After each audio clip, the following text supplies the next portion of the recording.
Hello boys and girls, a very good evening and welcome to this live session on reasoning ability for your upcoming Canara Bank PO exam. I hope all of you are in good health and you're fully geared up for this competitive exam which is scheduled for the 23rd of December.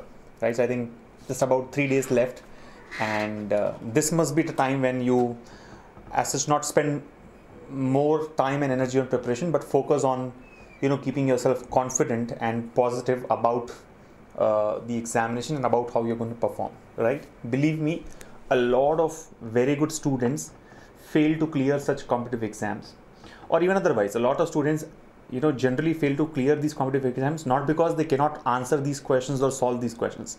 It is just because they cannot handle the pressure, right? They panic, right? They cannot manage their time there, right? And they get nervous.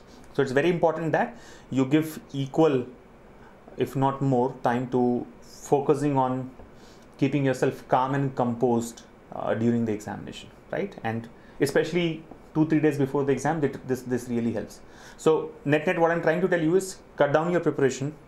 Maybe you can just take one mock test every day and analyze your performance, but focus more on your mindset, right? It is not just a test of your knowledge, but more a test of your state of mind.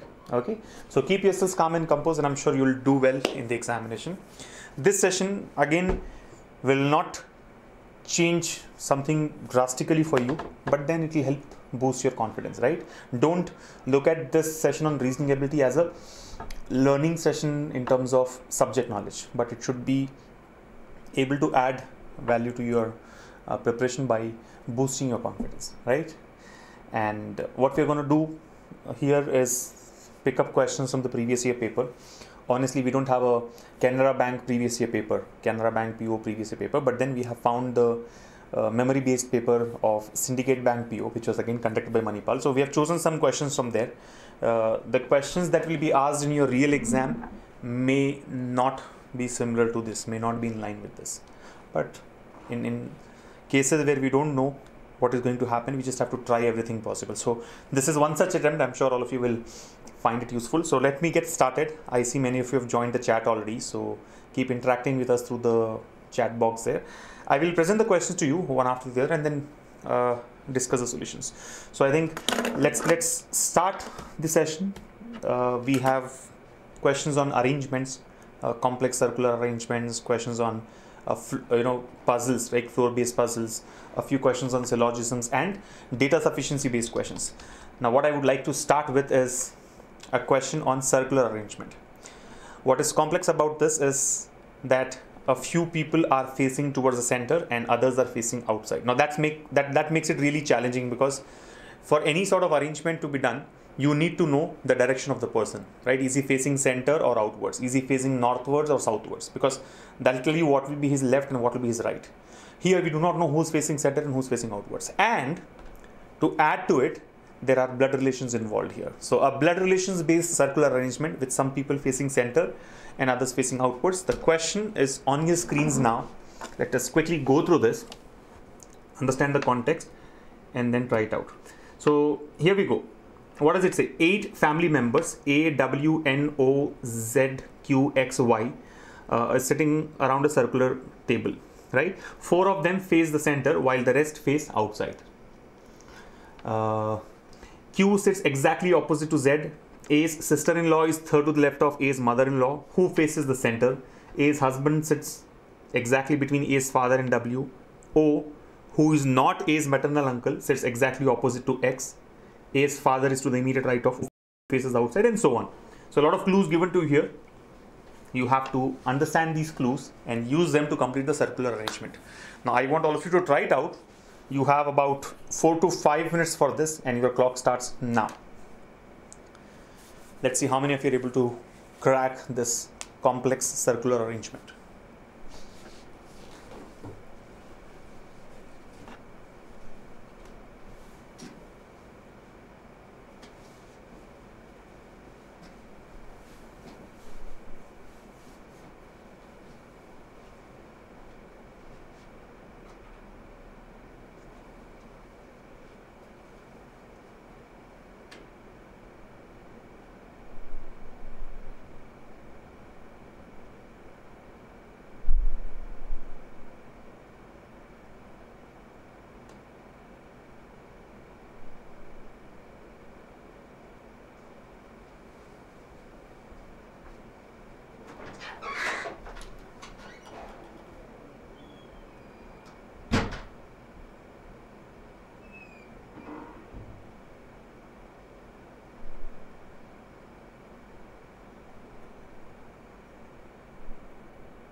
Well, I trust all of you are trying it out. Please give it a sincere try.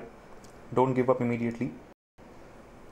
What matters here is the start. You should pick up the right clues to start the arrangement, and then it makes it a lot easier to arrive at the answer.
Alright guys, please keep me posted about your progress. You have just about a minute left and then we'll take this up.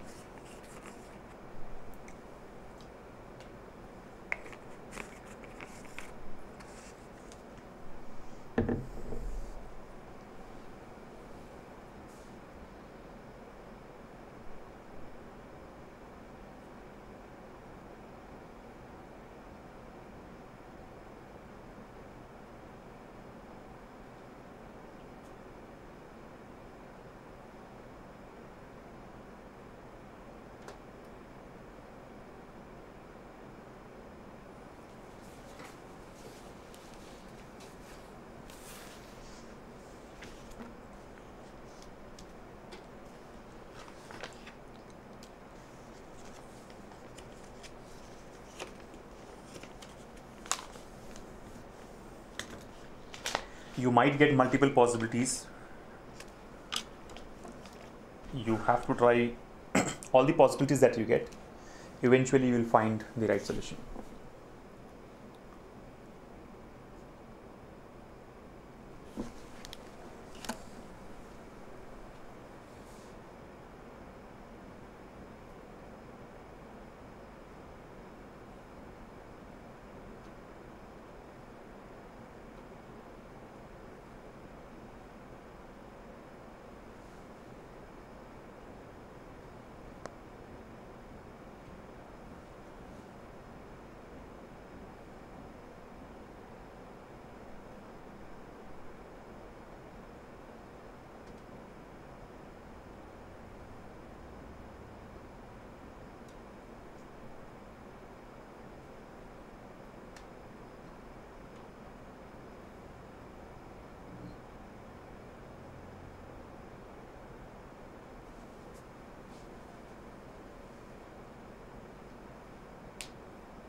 Okay, so Surya Prakash has given up already. Naveen and I think others are still trying it.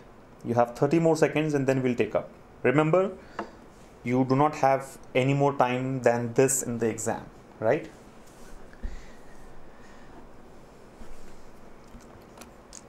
So keeping that in mind, just give it a try.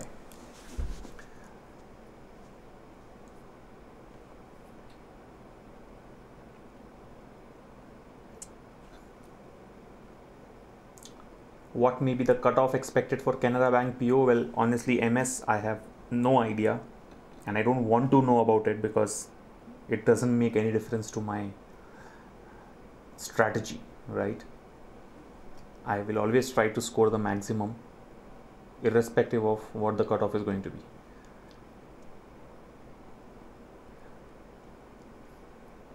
Okay, so the time is up. I think you guys have spent enough time already.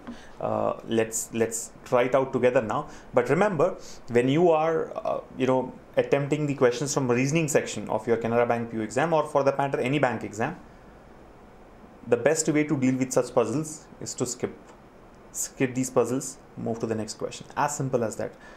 Do not try these puzzles in the exam. Remember, it can get really complex, and you never know how complex it is unless you try it and spend about 3-4 minutes. You cannot spend 3-4 minutes in just trying something, right? So keeping all this in mind, I think the best strategy would be to not solve these puzzles, solve the easier questions first, and then come back to such questions later. You're getting it? So keep that in mind. However, for your practice, it is always good to attempt such questions, because that will build up your reasoning skills and may help you to actually solve the question in the exam. So let's try it out now, right? Here we go. Look at the question. It says 8 family members A, W, N, O, Z, Q, X and Y are sitting around a circular table. 4 of them face the center while the rest face outside. So here's the first complexity, right? 4 of these 8 guys are facing center and the others are facing outside. We do not know which 4 are facing center or which 4 are facing outwards, right? So that's challenge number 1 here. Next, if you start reading the clues, what does it say? Q sits exactly opposite to Z.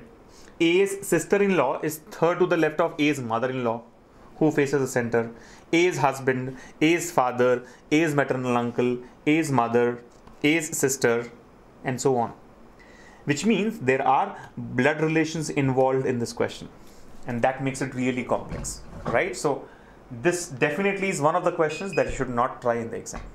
Okay, now let's see how do we actually solve it. So for any circular arrangement or for any puzzle, the start is very important. Like for example, the first clue given to us here is Q sits exactly opposite to Z.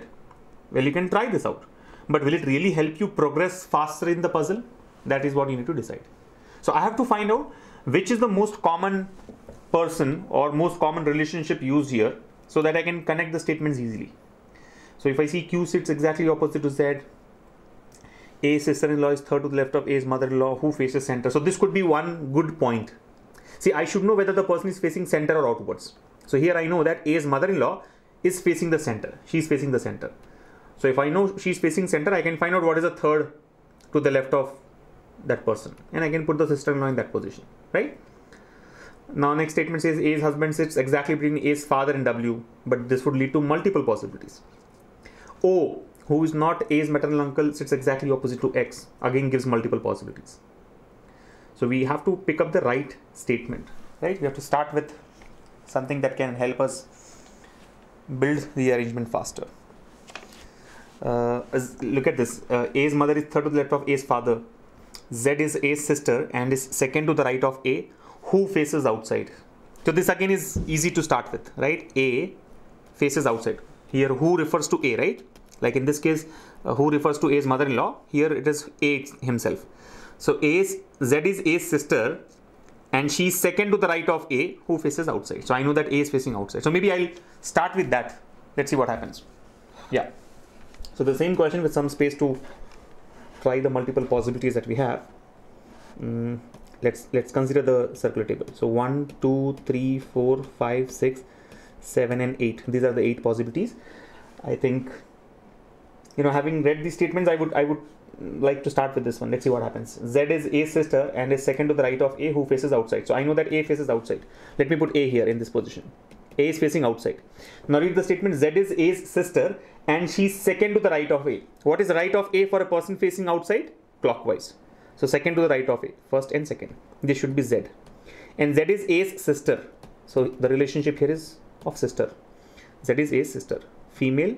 Now we do not know whether Z is facing center or outwards, but the position is fixed and A is here, right? By the way, I think A is also female because somewhere we saw A's husband. It talked about A's husband, right? A's husband, you see. So if A's husband is there, A has to be the wife, female. So that's the first connection we have. Now what else? A sits exactly between her maternal uncle, who faces the center, and N. Now this will give you 2 possibilities.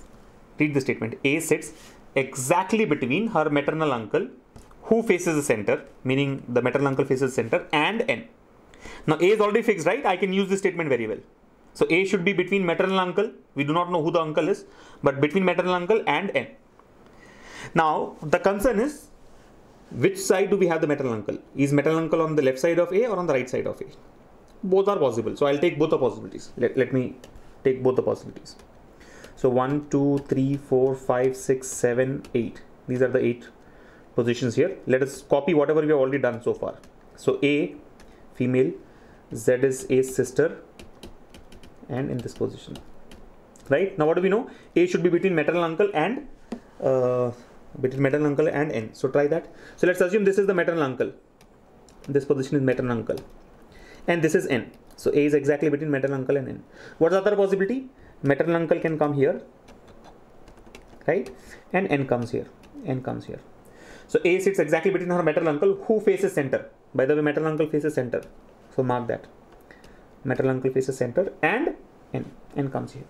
Which direction is n facing? We do not know, right? Now, what can be the next connection? The person is to the immediate right of A's mother-in-law faces outside. Okay, the person who is to the immediate right of A's mother-in-law faces outside. We do not know where the mother-in-law is. N is not an immediate neighbor of Z. Oh, okay. So N is not an immediate neighbor of Z, which means this is not required. See, very clearly it's given N is not an immediate neighbor of Z. So here N has become a neighbor of Z, right? If you take N on the left side of A, it's okay, but you cannot take N on the right side of A. Then it becomes the neighbor of Z, and we know that N is not a neighbor of Z. So second possibility is ruled out. Second possibility is ruled out. Y is not the mother-in-law of A. Alright. So I think we have been able to do some part of it. Let's read the statements again. So Q sits exactly opposite to Z.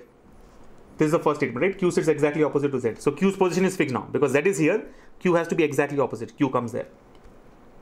A's sister-in-law is third to the left of A's mother-in-law, who faces center.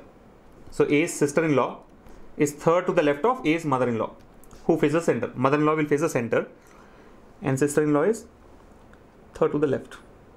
So can we try that? See, where can, so we are looking for the position of A's mother-in-law, right? Sister-in-law will be third to the left of mother-in-law, and the mother-in-law faces center. So where can the mother-in-law come? See, this cannot be the mother-in-law because this is A herself. This is maternal uncle. This is sister. Now can the mother-in-law come here? If mother-in-law comes here and she faces center, sister-in-law should be third to the left. First, second, third. Q has to be the sister-in-law. Possible. If mother-in-law comes here, 1, 2, 3. N has to be the sister-in-law. Possible. Can mother-in-law come here? 1, 2, 3. This has to be the sister-in-law. Not possible. So mother-in-law cannot come here. This position cannot be for mother-in-law. Can mother-in-law come in? Can Q be the mother-in-law? If Q is a mother-in-law, 1, 2, 3. This has to be sister-in-law. But that's also not possible because it is maternal uncle. So Q cannot be the mother-in-law. Can N be the mother-in-law? If N is a mother-in-law, first, second, third to the left should be sister-in-law. But this is not sister-in-law, this is sister. So here also the mother-in-law cannot come. So if you observe, all these cross marks are the places where mother-in-law cannot come. Right? This A cannot be mother-in-law, this is uncle, sister. So these two are ruled out. Only these two positions are possible. So if mother-in-law comes here, Q will be the sister-in-law. If mother-in-law comes here, N will be the sister-in-law. And these three are anyway ruled out. So this will give us two possibilities. Maybe we can try those two possibilities unless we have something more concrete available. A's husband sits exactly between A's father and W. A's husband sits exactly between A's father and W. Not sure.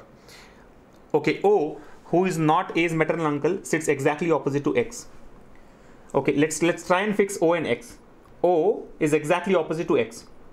O sits exactly opposite to X, and by the way, O is not A's maternal uncle. O is not A's maternal uncle. So O and X have to be opposite. They cannot take these two positions. They cannot take these two positions. They cannot take these two positions. So O and X have to come only in these two positions. You understand? What do we know? O sits exactly opposite to X. So O and X cannot take these two, right?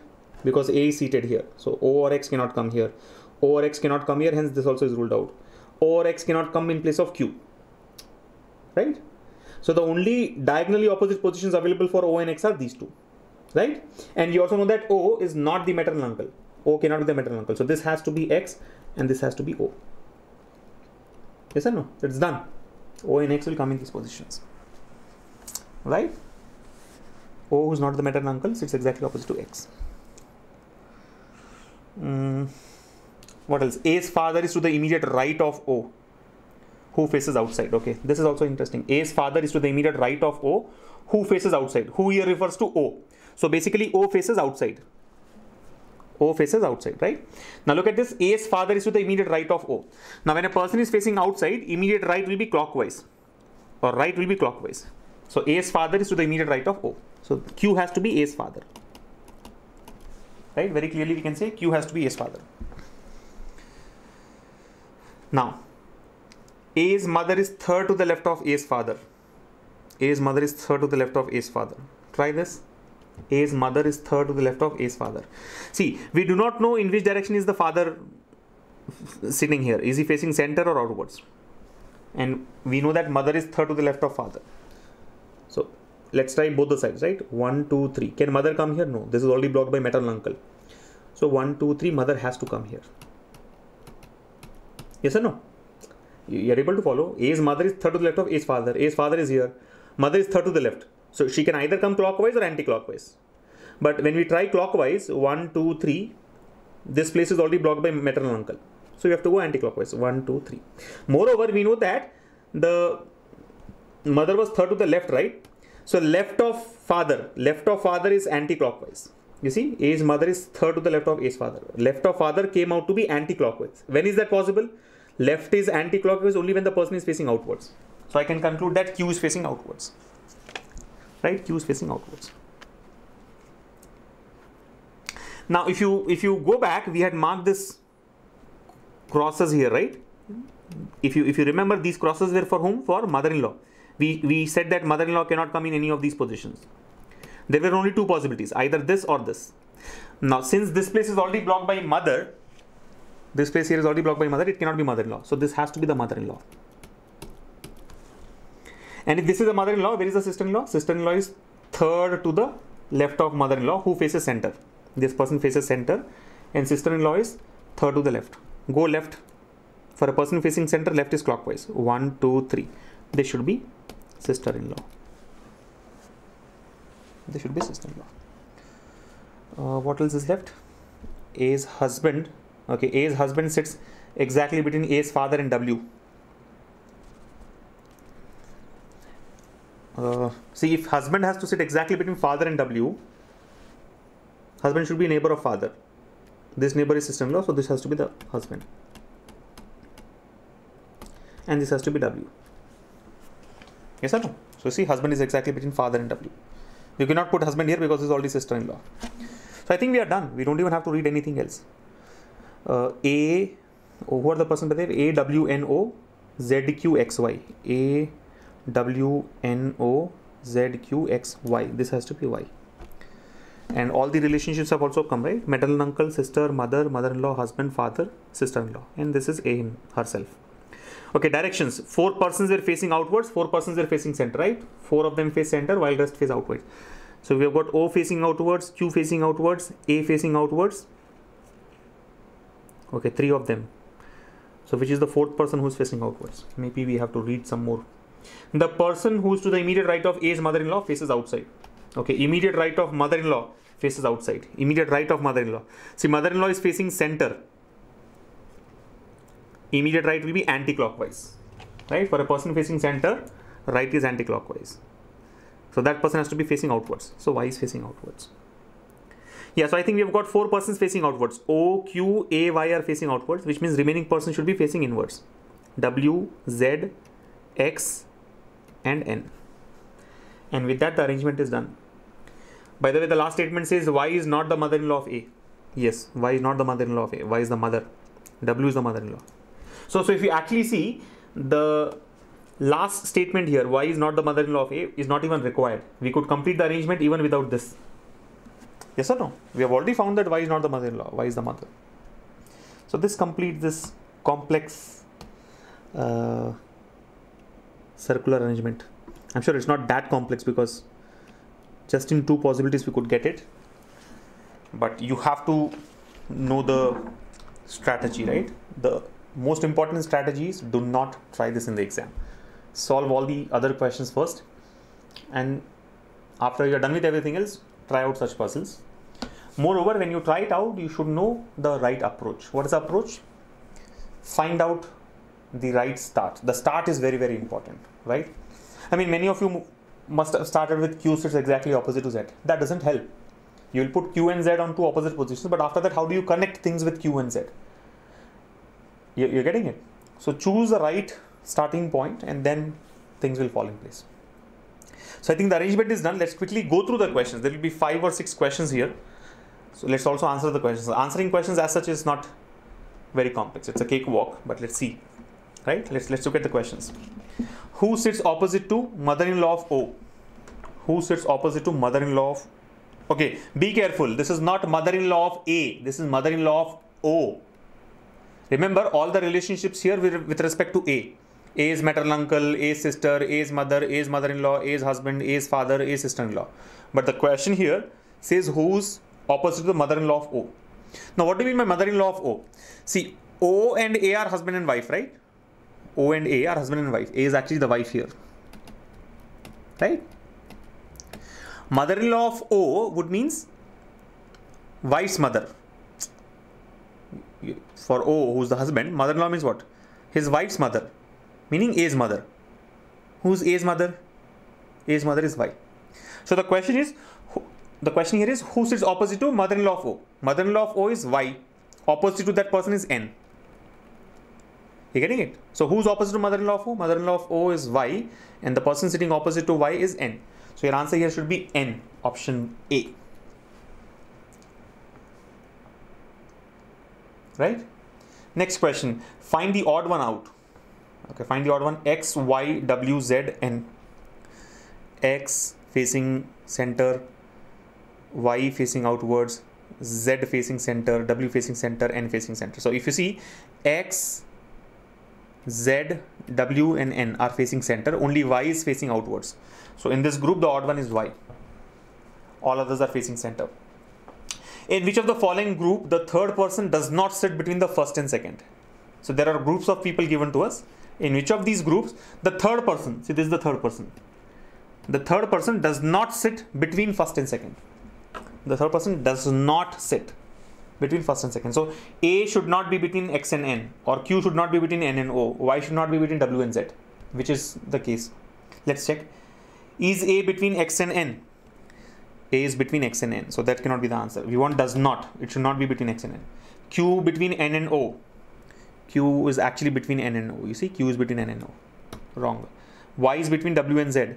Y is between W and Z. So third option also is wrong. A is between Z and X. Yeah, this should be the answer. A is not between Z and X. A is between N and X. So D is the answer. Next, who sits second to the left and second to the right of the mother of N respectively? Second to the left and second to the right of mother of N. Again, be careful. It's not the mother of A. Don't just directly check mother here. This mother is A's mother, right? Here is asking us, he's referring to mother of N.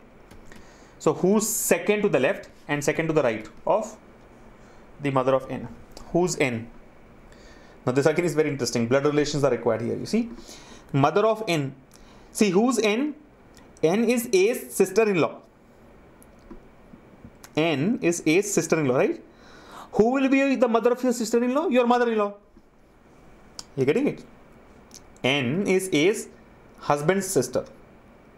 Who's the mother of your husband's sister? Your husband's mother, which is your mother-in-law. You getting it? So in the question here, who sits second to the left and second to the right of mother of N means mother-in-law of A. Who's second to the left and second to the right of mother-in-law of A? Now go back. Mother-in-law of A is W. Second to the left and second to the right are Q and Z respectively, or in some order. Second to the left is Z. Second to the right is Q. Z and Q. Check. Z and Q. Option B. Oh, sorry. We have to be careful. Hold on. Z and Q and Z both are given. And respectively is used here, right? Second to the left. Check. Second to the left of W. W is facing center. Left will be clockwise. Second to the left is Q. Second to the right is Z. Q and Z. Second to the left is Q. Second to the right is Z. Yeah, Q and Z. It cannot be Z and Q. Be careful, these are like common mistakes, right? What I just did is a very common mistake. It cannot be Z and Q, it has to be Q and Z because he is also referring to the direction here.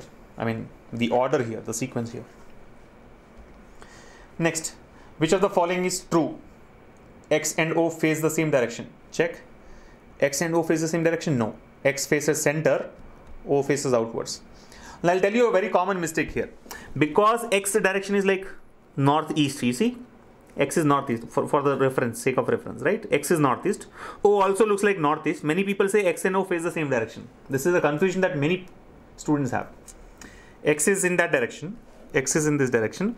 O also is in this direction. So they say X and O are facing same direction. No. Cardinally they are facing the same direction. Northeast, northeast. But then in this context, direction would mean center or outwards. X is facing center, O is facing outwards. So are X and O facing same direction? No. Y sits second to the right of A's husband. Second to the right of A's husband. Right of A's husband would be, second to the right of A's husband would be N. It cannot be Y. So that also is wrong. Only two persons sit between N and A's sister.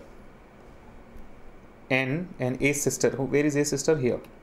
So two people between N and A's sister? Yes. X and A are the two persons between N and A's sister. So option C looks correct. True. You can check D also if you want. Immediate neighbors of Y face opposite directions. Immediate neighbors of Y face opposite directions? No. Neighbors of Y are W and Z. Both of them are facing same direction, center. So this also is wrong. And of course, all are incorrect is also wrong because C is correct. The last question here. What is the position of Z with respect to her brother-in-law? Her brother-in-law. Position of Z with respect to her brother-in-law. Z's brother-in-law. Her here refers to Z. So position of Z with respect to Z's brother-in-law. Now who's Z's brother-in-law? Remember, Z is a sister. Whose sister? A's sister. So for Z, who will be the brother-in-law? A's husband will be her brother-in-law, right? Z's sister is A and her husband O will be her brother-in-law. You understand the blood relation here? We don't have to put pen on paper. I'm not drawing family tree now. Okay. Z's brother-in-law. Who would be Z's brother-in-law? Z's sister is A and her husband. Your sister's husband. Your sister's husband. So Z's brother-in-law is O.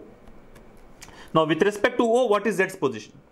With respect to O, who is the brother-in-law, what is Z's position? See, O is facing outwards. First, second, third. Third to the left. Yes or no? O is facing outwards, anti-clockwise. First, second, third. Third to the left. You can either say third to the left or fifth to the right. First, second, third, fourth, fifth. Check which options are available. Third to the left or fifth to the right. Third to the left or fifth to the third to the left. Option B. Right? Third to the left. You see? First, second, third. Third to the left. So option B is the answer here. I think we're done. 4 plus 2, 6 questions actually. And to answer these 6 questions, you may have to spend about 4-5 minutes, not more than that. And let me honestly tell you, this is a simple, complex arrangement. I mean, a simpler one, not really complex, right? Usually the ones which involve blood relations take a lot of time. But then this is what was asked in the syndicate bank exam. Last time, right? So it's just a reference. We're just trying to solve some questions so that you are in touch with these concepts. So if you're all clear with this, we can jump to the next question.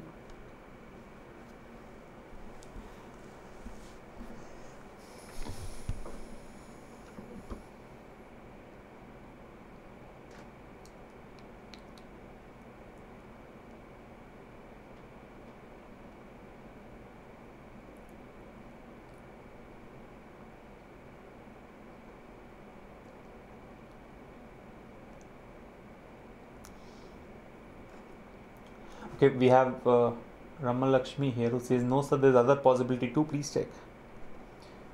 Okay, you're too late to say that there's other possibility. We have also answered the 5-6 questions here, but which is other possibility? I've got only one. What's the other possibility that you have got? In fact, we got only one answer. That too without using the last statement. You check this.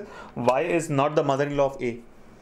Y is not the mother-in-law of A was not even used in our arrangement. I mean, we didn't use it.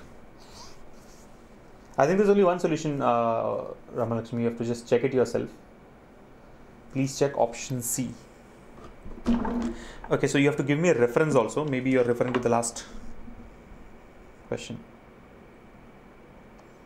I'm assuming you're referring to the last question. You have to give me a reference of the question number. Please check option C. Option C says Z's position with respect to her brother-in-law is second to the right. Is it second to the right? No.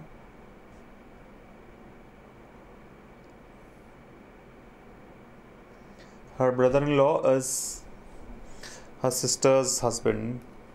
1, 2, 3 to the left, third to the left, or fifth to the right. It cannot be second to the right.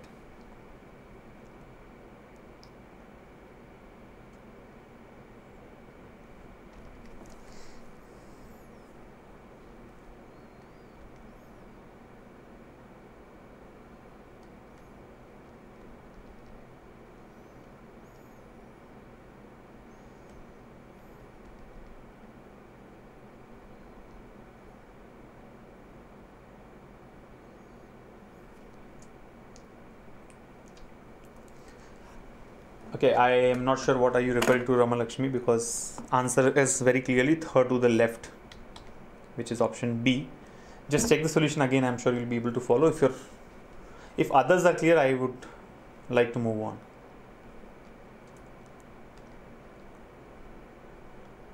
Penultimate question. So you're late. That's the reason. Please give me references. So you're saying in the penultimate question, please check option C. That's what you said, right? Option C, only 2 persons sit between N and A sister.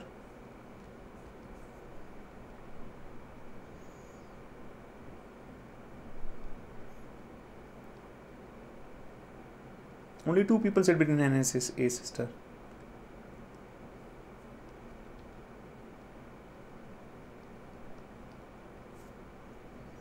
What is wrong with that? If you're saying we can count 4 that way, I think we don't have to consider that. 2 people between N and A sister. It's true. I can say this is true. That also is true. 4 people are also there between N and A sister if you count in the anti-clockwise direction. But that doesn't mean that this is wrong, right? What is the question? Which of the following is true? Only 2 persons sit between N and A sister is true. What else is true is not the question here. Yeah? So C is the correct answer. Okay, I think we are done with this first arrangement, which I thought would be complex but turned out to be a simple one. Let's move on. I think before we take up syllogisms and some other data sufficiency based question, let's take up a floor based puzzle. Yeah, floor based puzzles. Yes, exactly my point, Ramalakshmi. There are 4 persons too, but does it mean that there are 2 persons between N and A wrong? No, that is true.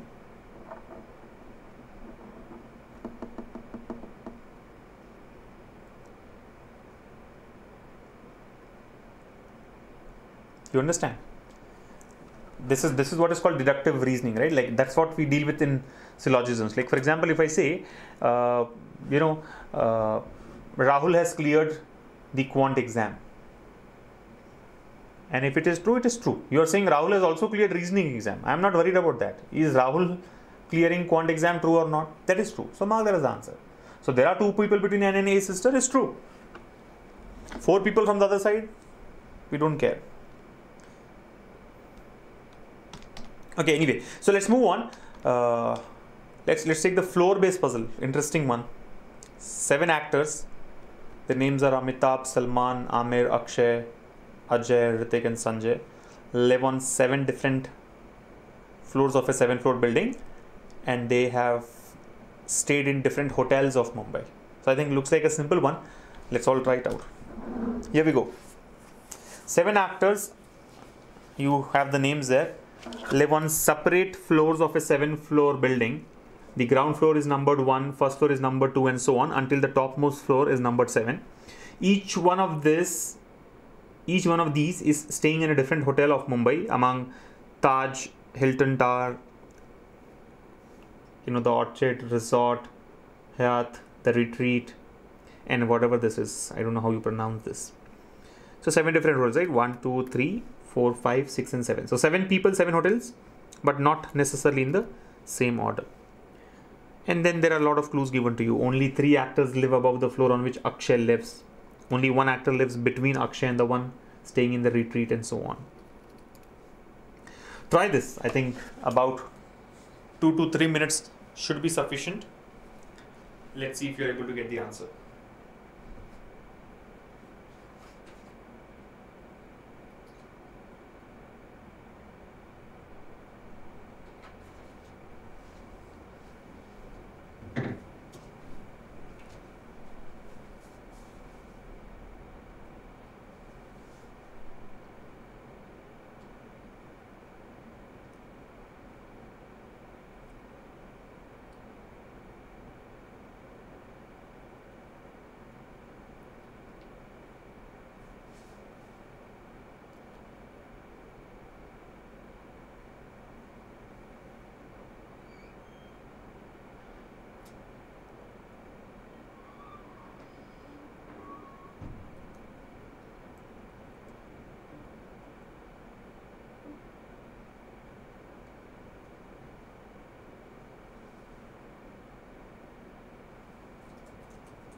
Done?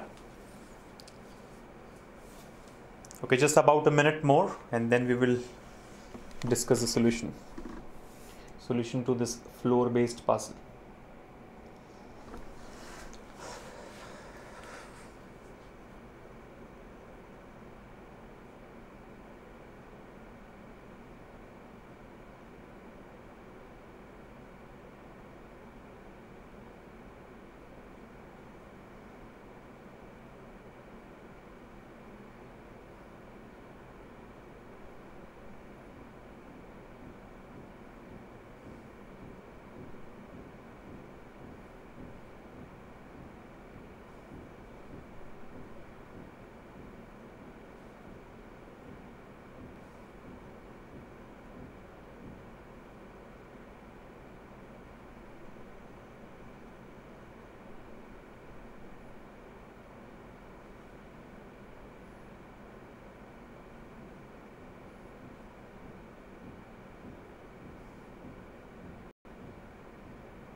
Still trying, Surya Prakash and Renuka. You have to hurry up now. Quick.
All right, time is up. Shubham, Surya Prakash have done it. Renuka, I guess, is still trying, and I'm sure others are also trying it out. Let's take this up. Here we go. Look at the question. 7 actors, Amitabh, Salman, Amir, Akshay, Ajay, Hrithik and Sanjay live on separate floors of a 7-floor building. Ground floor is numbered 1, first floor is numbered 2, and so on until the topmost floor is numbered 7. Each one of these is staying in a different hotel of Mumbai, among Taj, Hilton Tower and so on. So 7 people, 7 actors basically, and 7 different hotels. We have to do the mapping, right? So let's first list down the floors here. 1, 2, 3, 4, 5, 6, 7. Now what we'll do is anything that is directly available for any floor, we'll put that, and others will try to check the possibilities. So the first point here, only 3 actors live above the floor on which Akshay lives. Only 3 live above the floor on which Akshay lives. So clearly Akshay has to be on the 4th floor, right? It's simple. Akshay should be on 4th floor because only 3 have to be above Akshay. 1, 2, 3. 5th, 6th and 7th will be the only 3 floors above Akshay's floor. Only 1 actor lives between Akshay and the one staying in the retreat. Now look at this point. Only 1 actor lives between Akshay and the one staying in the retreat. So between Akshay and the retreat, there should be only 1 actor. Now there are 2 possibilities. The retreat can either come on 6th floor or can come on 2nd floor. Yes, no, retreat can come on any of these 2 floors. If it is on 6th floor, so retreat and Akshay will have 5th floor between them. If it is on 2nd floor, retreat and Akshay will have 3rd floor between them.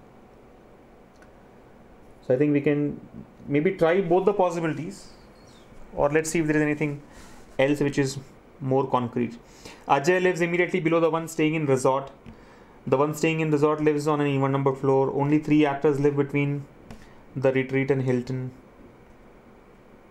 Hrithik lives immediately above Sanjay. Hrithik is not staying in Hilton. Only 2 live between Salman and Hayat. The one staying in Hayat lives below the floor on which Salman lives. So maybe we can do pictorial representation of the points here. Like for example, only 2 actors live between Salman and Hayat, and the one staying in Hayat hotel lives below the floor on which Salman lives. So it should be like this: Salman dash dash, and then it should be the Hayat guy. Only 2 between them, and moreover Hayat is below Salman. Likewise, it says only three live between the retreat and the Hilton Tower. So retreat 1, 2, 3 and Hilton. But in this case, the 2 hotels can swap their positions, right? It can be Hilton on top of retreat or retreat on top of Hilton. Both are possible. The one staying in this hotel does not live immediately above or below Salman. Amitabh does not live immediately above or immediately below Akshay. Amir does not stay in Taj. So I think we better take the 2 possibilities, otherwise we'll not be able to move forward. What are the 2 possibilities? Only 1 person lives between Akshay and the retreat. So retreat, what I'll do is retreat can come here on 6th floor, or let me take the second possibility. 1, 2, 3, 4, 5, 6, 7. Akshay is on 4th floor, and in this case retreat can come on 2nd floor, right? 6th floor or 7th floor, 6th floor or 2nd floor. Those are the two possibilities. So this is case number 1 and this is case number 2. Now try to use this point. Retreat and Hilton should have 3 floors between them. So if retreat is here, of course Hilton will come below because Hilton cannot go above, right? So 1, 2, 3, Hilton should come on 2nd floor, right? Similarly, in the second case, retreat is here, Hilton cannot be below. This time Hilton should be above. So 3rd, 4th, 5th, Hilton will come on 6th floor, right? Retreat is on 2nd floor, Hilton is on 6th floor. We have 3rd, 4th, 5th floors between them. Okay, so now read the statements. Ajay lives immediately below the one staying in resort. Ajay is immediately below resort. So if resort is here, let's say, Ajay should be immediately below that. It's a pictorial representation, right? We have to use this. Ajay lives immediately below resort. So wherever resort comes, Ajay should come below that. So these are the two clues that we have, which have to be used. Salman Hayat and Ajay resort. The one staying in resort lives on an even numbered floor. Look at this. The one who's staying in resort lives on an even numbered floor. So what are the floors possible for resort? 2, 4 or 6. Resort will be on 2nd floor or 4th floor or 6th floor. Even basically. Look at case number 1. In case number 1, 2nd floor and 6th floor are already blocked. The only even floors that we have are 2, 4, 6 in both the cases. Resort should be on even floor. So 2nd floor and 6th floor are blocked by Hilton and retreat. So resort has to come on 4th floor. This should be resort. And then Ajay is immediately below, right? So Ajay should come on 3rd floor, right? Likewise, if you look at case number 2, 2nd floor and 6th floor are blocked. So resort has to come on 4th floor. And then Ajay will be on 3rd floor. So this is done. Next, Ritik lives immediately above Sanjay. Ritik lives immediately above Sanjay. Okay. Ritik lives immediately above Sanjay.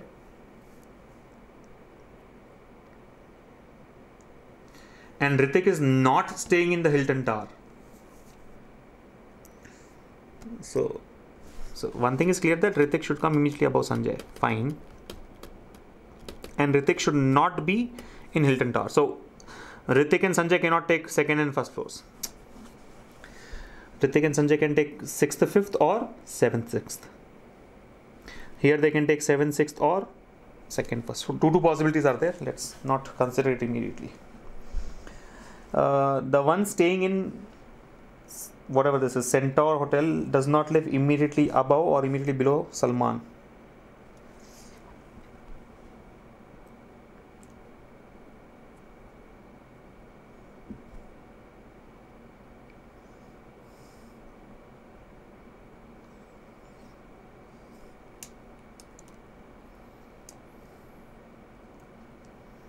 I think let's try this Salman's point now. Salman dash Hayat, right?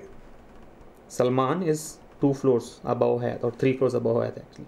So try what can happen. Suppose Salman is on 7th floor. 1, 2, Hayat should come here. Not possible. Salman is on 6th floor. 1, 2, Hayat has to come here. Possible. Salman cannot come on 7th floor. Salman can come on 6th floor. Can Salman come on 5th floor? If Salman is here, 1, 2, Hayat has to come here. Not possible. 4th and 3rd are already blocked by Akshay and Ajay. Salman cannot take 2nd and 1st floor because the minimum floor that Salman will take is 4th floor. Even if Hayat is on 1st floor, 1st, 2nd, 3rd, 4th. Minimum floor number for Salman should be 4. So 1, 2, 3, 4 not possible for Salman. 5 and 7 are also not possible because Hotel Hayat will not be available otherwise. So Salman has to come on 6th floor. I think same will happen in the second case also. 1, 2, 3, 4 Salman cannot take. If we take Salman on 7th floor, Hayat should come in place of resort. Not possible. If you take Salman on 5th floor, Hayat should come in place of retreat. That also is not possible. So Salman has to come on 6th floor. And Hayat then will come on 3rd floor, right? 1, 2. Yeah, Hayat comes here. Here also Hayat comes here. So done. I think this piece is fixed. Now try to fix this piece. Ritik and Sanjay have to be together, right? Ritik and Sanjay have to be together, and Ritik should not be in Hilton Tower. So look at case number 1. The only place where Ritik and Sanjay can come together is first and second floor. But if you do that, Ritik will come in Hilton Tower, which is against the point given here. So case number 1 is wrong. Yes or no? Try case number 2. Yeah. The only place where Ritik and Sanjay can be together is first and second floor. And nothing wrong here because Ritik should not be in Hilton. Ritik is in retreat. Sanjay comes here. So this point is also done. Now look at this. The one staying in this hotel, Centaur, does not live immediately above or immediately below Salman. So this hotel will not come immediately above or below Salman. So immediately above Salman, Centaur cannot come. Immediately below Salman, Centaur cannot come. So it has to come in the first floor. Next. So this is done. Next point. Amitabh does not live immediately above or immediately below Akshay. Amitabh is not above or below Akshay. So if Amitabh is not a neighbor of Akshay, Amitabh has to come on the top floor. Yeah. So obviously the one who's left out. Who's left out, by the way, among the actors? Amitabh, Salman, Aamir. Aamir has not come. So Aamir has to come on 5th floor. Right? So I think actors arrangement is done. 2 more hotels are there. Read the last point. Aamir does not stay in Taj Hotel. If Aamir does not stay in Taj, Amitabh has to stay in Taj. There is no choice. And then which hotel is left out? Taj, Hilton is done. The Orchid. Aamir stays in the Orchid. Yeah. So I think a simple one. Simple floor-based puzzle. This is the arrangement. Case number 2 turns out to be correct. Yeah. The order is Sanjay, Ritik, Ajay, Akshay, Aamir, Salman, Amitabh. The order of hotels is Centaur, Retreat, Hyatt, Resort, Orchid, Hilton and Taj. Let's quickly look at the questions as well. Which of the following is true with respect to Aamir as per the given information? Aamir is staying in the Retreat? No, I think it is the Orchid. We just did it, right? Let me check. Yeah, Aamir is Orchid. Aamir lives on 7th floor? No, Amitabh lives on 7th floor. Aamir lives immediately below Ritik? Check that. Aamir lives immediately below Salman. So this also is wrong. Aamir lives on lowermost floor? No. So option E has to be correct. Even without reading it, we can mark that because 1, 2, 3, 4 are wrong. Only 5 has to be correct. The one who lives immediately below Aamir is in Resort. Check that. Immediately below Aamir is Akshay. Yes, and Akshay is in Resort. True. So E is correct. Right? Next question. Who among the following lives on floor number 3? Who's on floor number 3? Direct question. Ajay, who's in Hyatt? Floor number 3. Ajay, who's in Hyatt? Yes.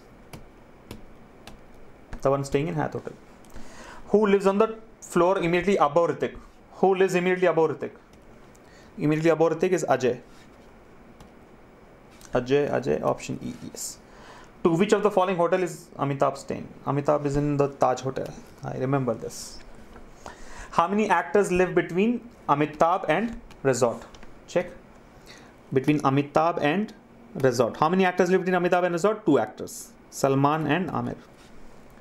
So it should be 2, which is option B. Right? So I think the 5 questions are done. As you can see, answering these 5 questions is easier than a cakewalk, right? I mean, usually nothing is simpler than that. But yeah, it's very, very easy. And also the arrangement was simple. The puzzle was simple. Just 2 possibilities. You'll find out where it goes wrong. So that's the end of question number 2 as well. And I think this is something that you must try. So what should be the strategy for reasoning section? I mean, for Canara Bank PO exam or any competitive exam, the strategy should be as follows. You look at the questions, skip the puzzles first, solve all the other questions like syllogisms, data sufficiency, machine input output, coded inequalities, maybe coding and decoding, ranking and ordering, blood relations, directions, because in all these topics, there is a definite method to arrive at the answer. Of course, coding and decoding doesn't fall in that category, but you can try out, right? It doesn't take much time. So always solve questions where we know a definite way to get the answer. Questions like puzzles or circular arrangements or linear arrangements or floor-based puzzles are all in a category where we have an approach, but we do not know if we'll be able to crack it or not. Or rather, we do not know how much time will it take for us to crack it. It may It may take 5 minutes, it may take 3 minutes, it may take 15 minutes, it may take forever sometimes. And you can't take such chances in the exam. So what wise people do, they skip puzzles in the exam or arrangements in the exam, solve the easier questions first, and then of the remaining time, when in the remaining time, if these two puzzles were given, let's say the one that we had solved earlier, blood relations and circular arrangement combination, and floor-based puzzle, which one would I choose? I'll choose this one. I don't have to prove my mettle there by saying, oh, I'll solve the most complex one. You won't get extra marks for that, right? I mean, 5 marks there, 5 marks here, or maybe 6 marks there because 6 questions were asked, but then there's no guarantee that you'll get the answer here. So is the case in this question as well. There's no guarantee, but looks to be easier, right? Much easier than the previous one. So get the context of the puzzle and choose the one that you think is easier to solve. That's the ideal approach. Okay. So I assume you have no questions with regards to this one. It was a simple one. Let me now take up. Should we go for syllogisms? Let's do some data sufficiency based questions, huh? Should we move on? No comments there. Surya Prakash says skip puzzles. I'm glad to know that you have understood that very clearly, Surya Prakash. And please follow that in the exam, right? Yeah. Should we move on?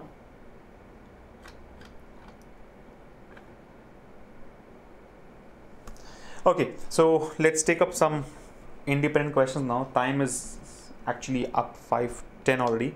Maybe a few data sufficiency and a few puzzles, few syllogisms. So the question is on your screens here. You have 1 minute for this. Read it quickly and mark the answer.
Got it?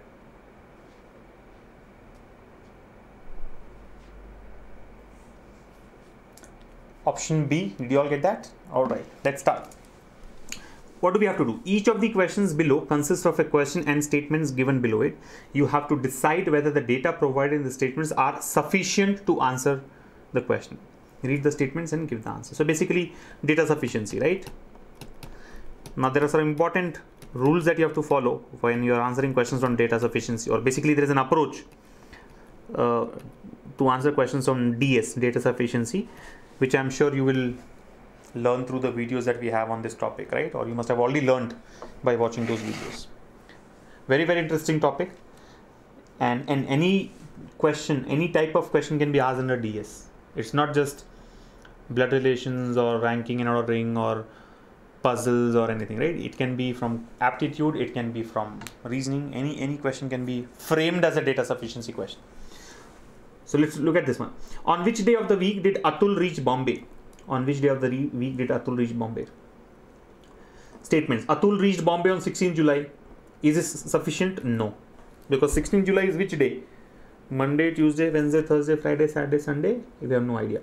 Atul reached Bombay a day before Sudha. Does it help? No. Because we have to know which day did Sudha reach Bombay. Sudha reached Bombay on Friday. Now understand, rule number one of data sufficiency is when you are checking out the statements, check them independently first. By that, I mean option 3 or statement 3 which says Sudha reached Bombay on a Friday, when you're reading this statement, you should forget whatever is given in statement 1 and statement 2. I do not know anything else about Sudha. Don't say Atul reached before Sudha. That you must forget when you're checking statement number 3. Many of us actually go wrong in this case, right? Check the statements independently first. So when I'm reading statement number 3 and trying to check if I can get the answer from that or not, I should forget about what was given in 2 and 1.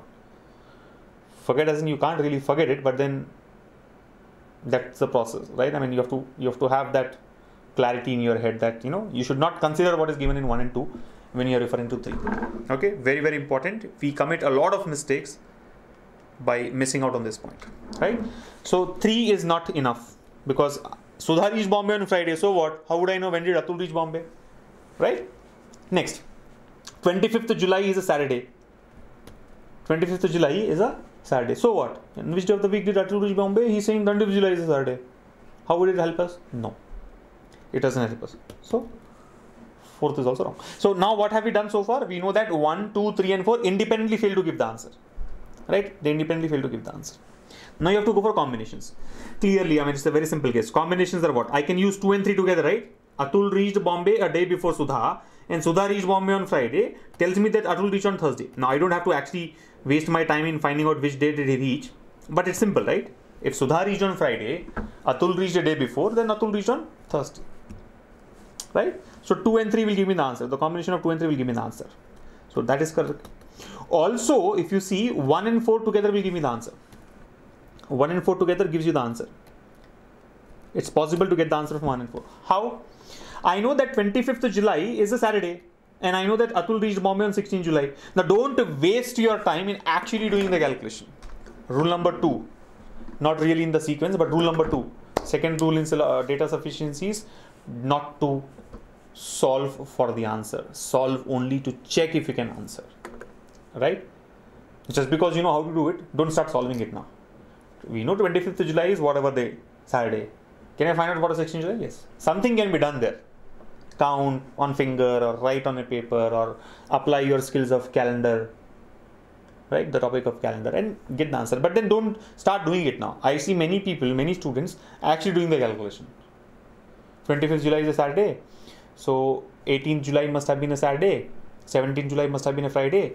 16th July must have been a Thursday. So Atul reached on Thursday. Why? I don't have to do this. He's not asking you to find out on which day did he reach. All he is saying is, can you find out on which day did he reach? Yes, we can do that. Do that using 1 and 4 together. So now in this case, we have found that there are 2 ways to get the answer. I can use 2 and 3 together or I can use 1 and 4 together. Now look at the options. Only 1 is sufficient? No. 1 and 4 is sufficient? Yes. Option B is okay. 1, 2, 4 are sufficient? No. I don't need to use 1, 2 and 4 together. Right? 1, 3 and 4 are sufficient? No. I don't have to use 1, 3 and 4. I can use 1 and 4 only. 3 is not required. So this also is wrong. Still more data is needed? No. No more data is needed. So I think the best option is 1 and 4 are sufficient. Now some of you may say 2 and 3 were also sufficient. Yes. Also 2 and 3 are sufficient, but that's not given in the options. So what do we do? Just forget about it. Don't say what should I do in this case. Don't get a heart attack there, right? 1 and 4 are sufficient. Remember, not just in this topic, but in every topic and every subject, you always find the best answer. Always you have to find out the best answer,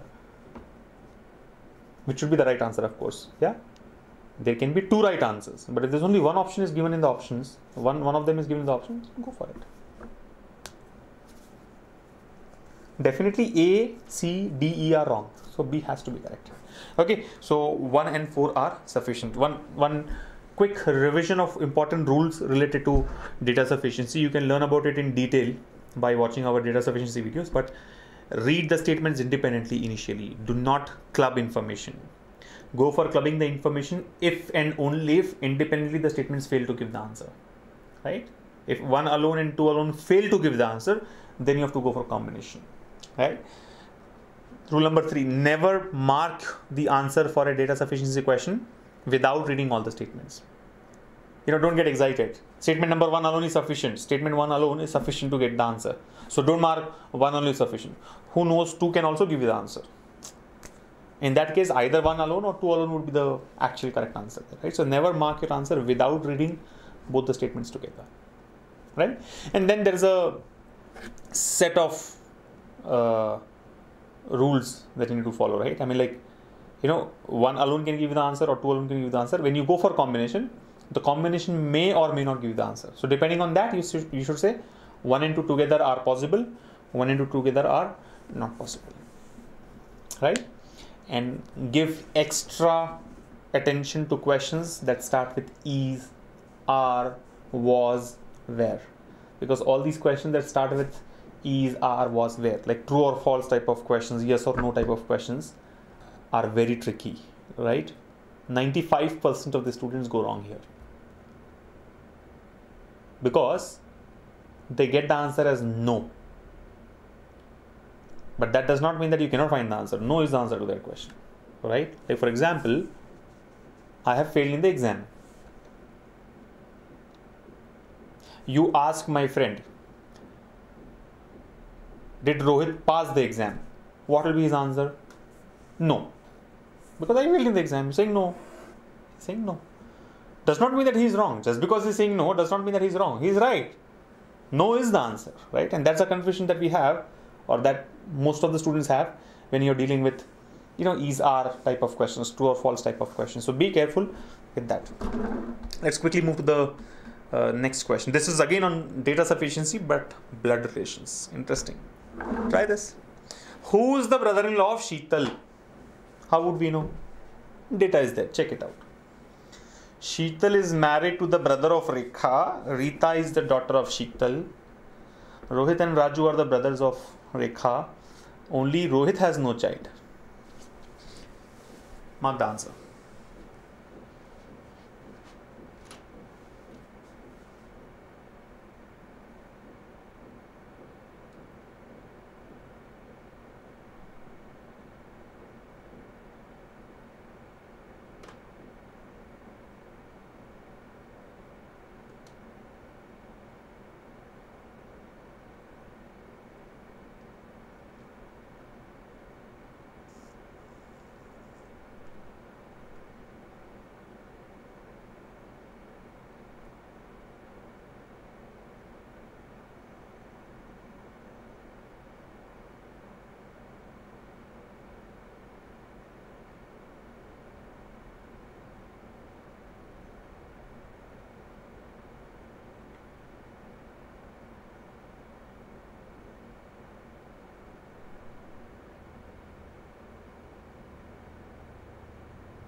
E is the answer that most of you have marked. Vidya Rajan, Surya Prakash, Shankar Rao, Naveen, Ramalakshmi. The data in both 1 and 2 together are necessary to answer the questions.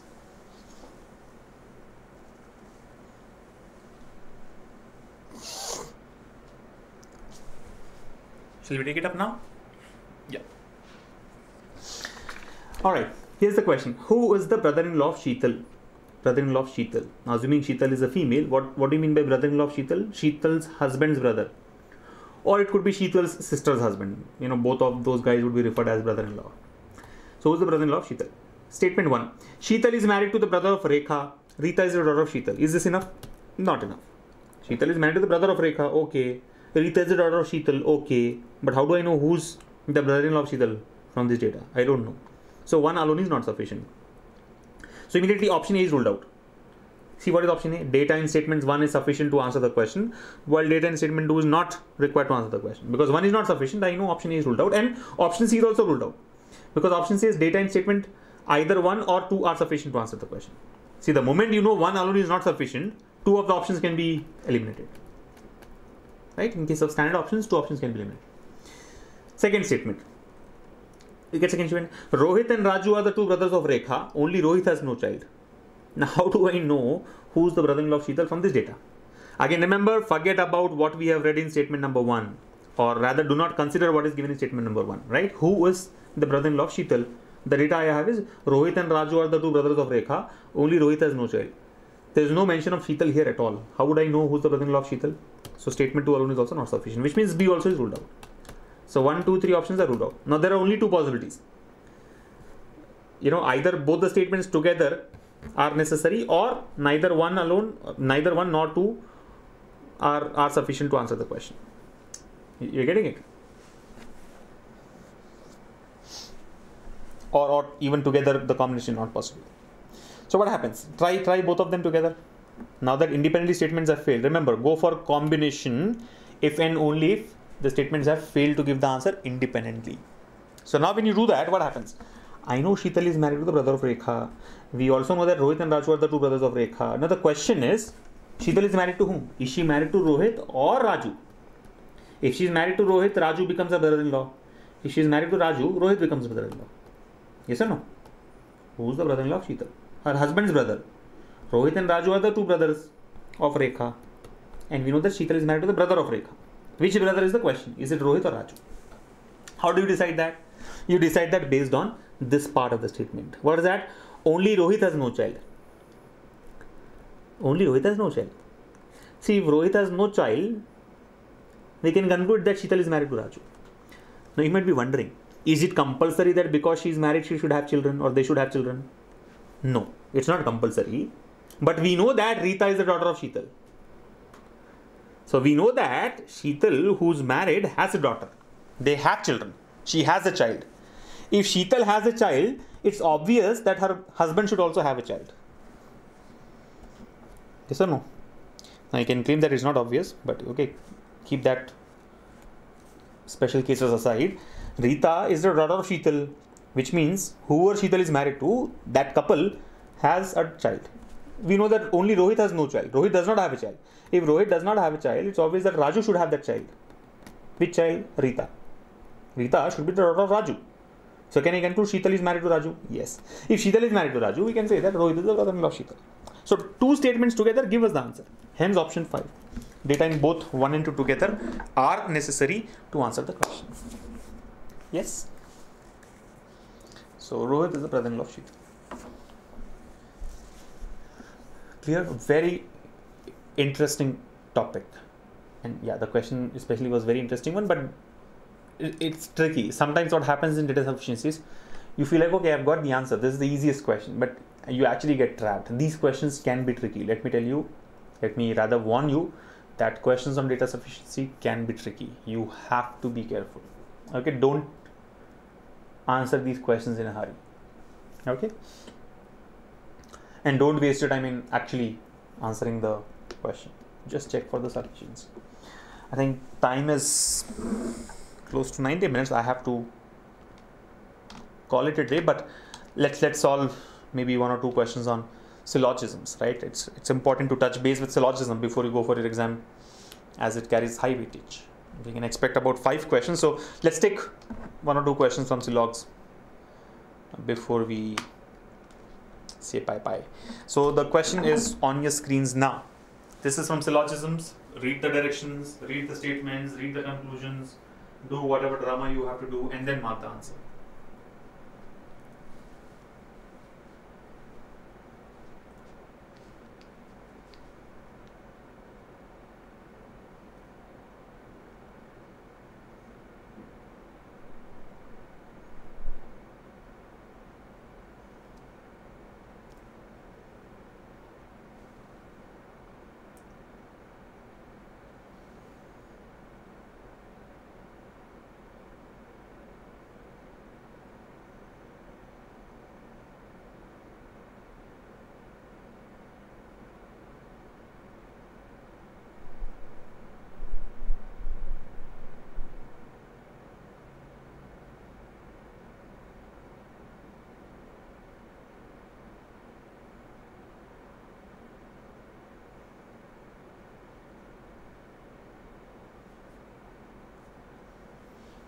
Done. Option C. All right, let's take it up. So the same story, right? In each question below, there are 3 statements followed by 3 conclusions. 1, 2, 3. You have to take the 3 given statements to be true, even if they seem to be at variance from the commonly known facts, and then decide which of the given conclusions logically follows from the 3 given statements disregarding commonly known facts. Then decide which of the answers 1, 2, 3, 4, 5 is correct answer indicated on the answer sheet. Standard directions. But then just read it once, or rather just look at this point. Which of the conclusions logically follow or do not follow? That we have to check. Okay. Anyway, here options are given in terms of follows, so not to worry, nothing to worry. But yeah, sometimes where we go wrong is the directions say find out the conclusions which do not follow. Out of our regular habit of finding out conclusions which follow, we do the opposite thing and feel happy about it that we could solve these questions. When the results are declared, we realize that instead of scoring +5, we lost 1.25 marks. So total loss of 6.25 marks. So please throw a glance at the direction here. Statements. No room is a house. No room is a house. Rooms and house will not touch each other. No house is a building. House and building also will not touch each other. I'm going by our notation. Now, single cross means rooms and house cannot touch. Double cross means house and building cannot touch. But building and rooms can touch, because rooms has got only one cross, buildings has got two cross. You understand? That's the idea. Some buildings are huts. Some buildings are huts.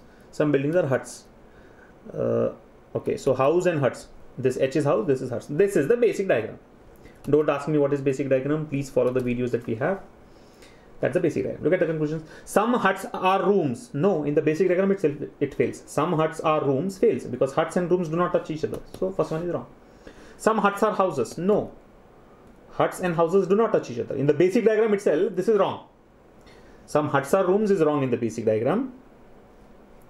Some huts are houses also is wrong in the basic diagram. So when something is wrong in the basic diagram, it can be directly taken as false. Right? If a definite conclusion, this is a definite conclusion, right? It's not a possible type, it's a definite type. There are two types of conclusion. What are the two types of conclusions? Possibility type and definite type. There's a definite conclusion, there's a possible conclusion. Now all these are definite conclusions, right? Some huts are rooms. He's not saying some huts may be rooms. He's not saying some huts are houses is a possibility. He's declaring that some huts are houses. So which means these are all definite conclusions, right? So if a definite conclusion does not follow the basic diagram, it can be directly taken as false. That's what we have done here. Third conclusion. Some huts are buildings. Some huts are buildings. True. Now you don't even have to refer to the basic diagram for this. It's obvious that if some buildings are huts, then some huts will be buildings. The definite conclusion for some A's are B's is that some B's are A's. You getting it? So 3 follows. 3 follows. Only 3 follows. Option C will be the answer. I repeat, a definite conclusion should clear basic diagram and all the possible diagrams. So if a definite conclusion fails in the basic diagram, you can directly mark it as does not follow. And sometimes there are definite conclusions given directly in the set of conclusions. Like for example, some A's are B's, the definite conclusion, some B's are A's. If some lights are cameras, it's obvious that some cameras are lights. So here if some buildings are huts is given in the statement, it has to be true. Which means some huts or buildings has to be true. So without even looking at the diagram, I can say only 3 follows. So that's the answer. Only 3 follows.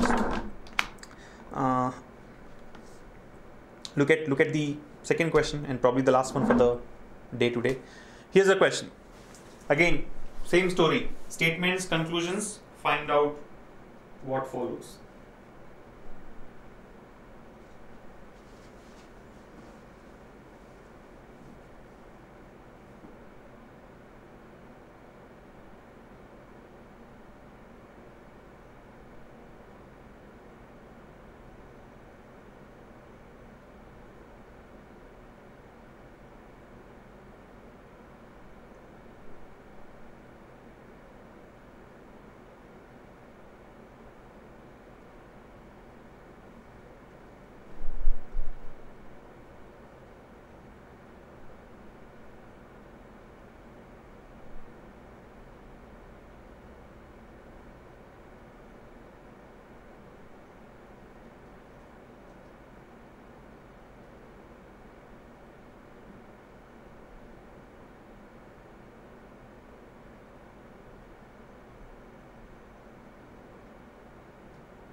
What answer?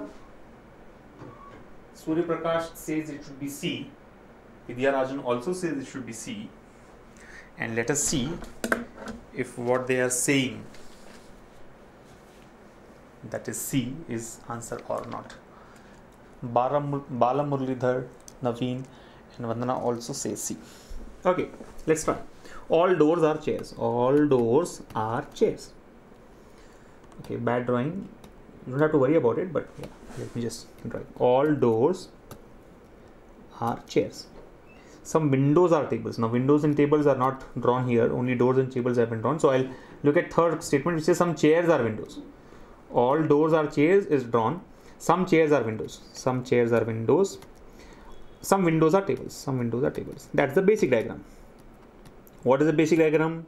Minimum encroachment. The one which has got minimum overlapping. Minimum encroachment is called the basic diagram. So all doors are chairs. Some chairs are windows. Some windows are tables. Look at the conclusions. First one. No chair is a table. No chair is a table. Is it true? Well, yes, it is true. No chair is a table is true. True in the basic diagram. But will it always be true? No. It will not be true always. Let me draw a possible diagram for this set of statements. We have drawn basic diagram. Let's draw a possible diagram now. All doors are chairs. I can draw all doors are chairs as follows. All doors are chairs. Sorry. All doors are chairs. D and C. All doors are chairs. All the doors are chairs. This is the basic way of drawing it. All doors are chairs. But this is a possible way of drawing it. Some chairs are windows. I can say yes. I can consider the same set to be windows, and some windows are tables. I can consider the same set to be tables, meaning the same circle or the same set represents doors, chairs, windows and tables. Nothing wrong in it. It's a possible way. You may argue saying that some chairs are windows. Why are you taking all chairs as windows? I can still say some of these chairs are windows. That is not wrong. All chairs are windows is a different story. All chairs are windows is a different story. Right? So that's a possible diagram. Now, if you look at this possible diagram, no chair is a table becomes wrong because all chairs are tables or some chairs are tables. How can you say no chair is a table? You're able to follow. So no chair is a table. While it follows the basic diagram, it fails in the possible diagram. Hence, it's a wrong conclusion. All doors are windows. Are all the doors windows? No. It fails in the basic diagram itself. So it is wrong. It says all doors are windows. Here, doors and windows do not even touch each other. So second one also is wrong. Third one, some doors can be windows. Remember, the word can has been used here. This indicates possibility. He's not saying some doors are windows. You understand? It doesn't say some doors are windows. It says some doors can be windows. He's talking about possibility. Is it possible? Yes. Some doors being windows is possible. In the basic diagram, it is wrong. Doors and windows do not touch. Some doors are not windows. But yeah, it's possible. I can say some doors are windows. You see, these doors are windows also. Or I can draw another type of possible diagram. But some doors being windows is possible. For example, if I draw a larger window meaning larger set representing window like this. What happens? Some doors being windows is possible. So some doors can be windows is possible. It's possible. Right? Some chairs are tables. Some chairs are tables fails in the basic diagram itself. Chairs and tables do not even touch each other. Chairs and tables do not even touch each other. So how can we say some chairs are tables? False. So 1, 2, 3, 4 may say 1 is false, 2 is false, 4 is false, 3 is true, 3 false. But then if you now observe, there is also a complementary pair here. Don't ask me what a complementary pair is. We have discussed this in our videos. No chair is a table and some chairs are tables is a complementary pair of conclusions. Meaning if one is true, the other can be false, the other is true, the first one can be false. It's a complementary pair. Very, very important part of syllogisms is complementary pairs. You should know what are complementary pairs. No chair is a table and some chairs are tables is a complementary pair. That makes a complementary pair. And actually, if you see in this basic diagram and a possible diagram, when you find that no chair is table is wrong, some chairs are tables will be true. When you find that some chairs are tables is wrong, no chair is a table will be true. For example, look at the basic diagram. No chair is a table is true. No chair is a table is true. So some chairs are tables is false. Here, if you see no chair is a table is false, but some chairs are tables is true. You're getting it? So it makes a complementary pair. I'm sure some of you may not be able to follow this. If you're new to syllogisms, it will be like a bouncer for you, but you got to watch the basic videos and understand the concepts there. So my conclusion is 3 follows and 1 and 4 makes a complementary pair. Anyway, look at the options. None follows except 1. Wrong. None follows except 2. Wrong. None follows except 3 and 1 or 4. This is correct. 3 follows and 1 or 4 follows. 1 or 4 follows. Or indicates that complementary pair here. Right? It's a complementary pair. So 3 follows, 1 or 4 follows, none follows except these. So C is the answer. None follows is wrong because 3 actually follows. More than 1 follows is also wrong. I mean, C definitely is the answer, right? So why do you have to worry about anything else? Option C will be the answer. Option C will be the answer. Okay, more than 1 follows cannot be taken as the answer here because actually more than 1 does not follow. Third one follows and then there is a complementary pair. And like I said, always find out the best answer. The best answer here is option C. None follows except 3 and 1 or 4. So option C is the answer. Option C to that question on syllogisms. Very, very interesting topic. Personally, my favorite topic. Carries a high weightage, around 5 marks in the exams. Most of the exams. Definitely all the bank exams, I can say. Of course, there have been cases where 0 questions from syllogisms were asked. And I have committed a lot of mistakes. But with time you get over it, right? And you now, after having solved a few questions, like 30, 35 questions, you come to a state where you don't even have to draw the diagram. Many students come back and say, why do we follow this concept of drawing the diagram? Because it takes a lot of time. It doesn't. Believe me, I am drawing the diagram here because I have to explain it to you. If I have to solve it myself, I can as well avoid drawing the diagram and mark the answers. I'm not bragging that I can do it, but what I'm saying is you can also do it. If I can do it, you can also do it. It's just that you have to practice a little more, right? You have to practice a little more. So I think practice is the key when it comes to reasoning, not just in syllogism, but every other topic in every section. Practice is the shortcut. The more you practice, the easier it gets. With regards to your exam, the Canara Bank PU exam, which is just around the corner, especially with respect to the reasoning section, I would say choose your questions wisely. Most of the students lose their marks because they choose the wrong question. Choose the wrong question as in choose a one that should be actually avoided. Skip is the best shortcut for many questions when it comes to reasoning. Okay, Ramalakshmi here says, why not D? Please justify. See, like I told you, D, okay, let's assume for a moment that D also is correct. More than 1 follows is also correct. But which is a better one? More than 1 follows is better, or none follows except 3 and 1 or 4 is better? Third one is very specific, that 3 follows and 1 or 4 follows. Fourth one says more than 1 follows. Always go for the best answer, right? We have discussed this earlier also. So I think C is the answer. Don't pay too much of attention to D. Okay.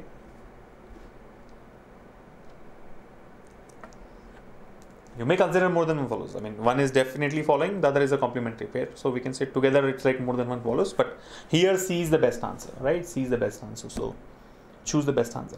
Anyway, so this brings us to the end of this session. Choose your questions wisely, keep practicing, and take very good care of yourself. I'm sure you will do well in the Canara Bank PU exam on Sunday.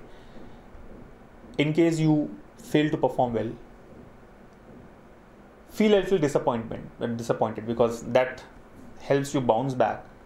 It can also help otherwise, but I mean, it can also play a negative role, but yeah, it generally helps you bounce back and, bounce back harder. I mean, you should try hard, right? So if you fail to clear this exam, don't worry. There are many more exams coming up.